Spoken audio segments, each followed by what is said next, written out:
కొంతమంది చూడండి, పిల్లల్ని పిలిచేటప్పుడు దరిద్ర పాటలు బట్టి పిలుస్తారు. రే గాడిదా ఎక్కడున్నావు? ఇంకా కొన్నిసార్లు రే అడ్డగాడిదా. ఇంట్లో పిల్లల్నేమో గాడిద అని పిలుస్తారు, దొనపోత అని పిలుస్తారు, కుక్క అని పిలుస్తారు. ఆ ఇంట్లో ఉన్న కుక్కకు మాత్రం ముద్దు పేర్లు సోనీ, టామీ.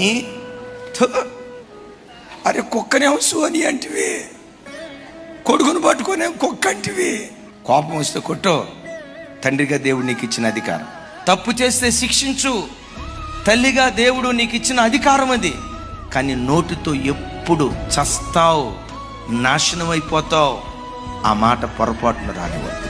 ఎప్పుడు దేవుని బిడ్డలుగా మనం ఎవరిని చూసినా ఎక్కడికి వెళ్ళినా ఎప్పుడు కరువులో సమృద్ధిని ప్రవచించే విశ్వాసపు వాక్కు యేసు నామములో నీ నోటుండునుగాక.